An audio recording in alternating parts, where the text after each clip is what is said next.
Middle ઈસ્ટમાં તણાવ વચ્ચે હોર્મુઝને લઈ સસ્પેન્સ યથાવત છે। અમેરિકાના રાષ્ટ્રપતિ ટ્રમ્પે દાવો કર્યો કે હોર્મુઝ ખોલવા માટે ઈરાન તૈયાર થઈ ગયું છે। હોર્મુઝ ખોલવા માટે ટ્રમ્પે ઈરાનનો આભાર પણ વ્યક્ત કર્યો। ટ્રમ્પે કહ્યું કે હોર્મુઝ પર હવે પહેલાની જેમ અવરજવર રહેશે। ટ્રમ્પે કહ્યું કે ઈરાન સાથે 100% સહમતિ થયા બાદ જ અમેરિકી નાકાબંધી ખતમ થશે। અમેરિકી રાષ્ટ્રપતિ ડોનાલ્ડ ટ્રમ્પે દાવો કર્યો, બોમ્બમારાથી પ્રભાવિત પરમાણુ ઠેકાણાઓમાં બંને દેશો સાથે મળીને જશે અને ભારે મશીનોની મદદથી ખોદકામ કરી યુરેનિયમ બહાર કાઢવામાં આવશે। ટ્રમ્પે એવો પણ દાવો કર્યો કે ઈરાન વાતચીત માટે તૈયાર છે અને વીકેન્ડ પર મીટિંગ પણ થઈ શકે છે। તેમના મતે 1-2 દિવસમાં શાંતિ કરાર પણ થઈ શકે છે।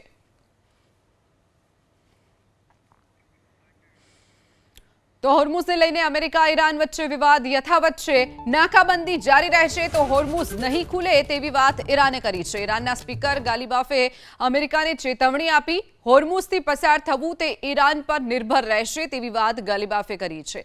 હોર્મુઝ ખુલશે કે બંધ રહેશે તે જમીની સ્થિતિના આધારે નક્કી કરીશું। ઈરાન પર ટ્રમ્પની ચાલનો કોઈ અસર નહીં થાય। ટ્રમ્પે 1 કલાકમાં 7 ખોટા દાવા કર્યા છે। આ તમામ આરોપો ઈરાને લગાવ્યા છે। હોર્મુઝ ખુલશે કે નહીં તે પણ ઈરાન નક્કી કરશે। આ જમીની સ્થિતિની વાત છે। ઈરાન જે નક્કી કરશે તેના આધારે જ હોર્મુઝ ખુલશે। હોર્મુઝ ખુલશે કે બંધ રહેશે તે જમીની સ્થિતિના આધારે નક્કી થશે। ઈરાન પર ટ્રમ્પની ચાલનો કોઈ અસર નહીં થાય કેમ કે ટ્રમ્પે છેલ્લા 1 કલાકમાં 7 ખોટા દાવા કર્યા હોવાનો ગાલિબાફે આરોપ લગાવ્યો છે।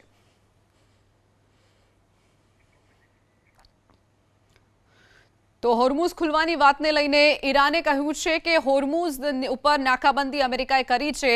ઈરાનના સ્પીકર ગાલિબાફે અમેરિકાને ચેતવણી આપતા કહ્યું કે હોર્મુઝથી પસાર થવું તે ઈરાન પર નિર્ભર રહેશે।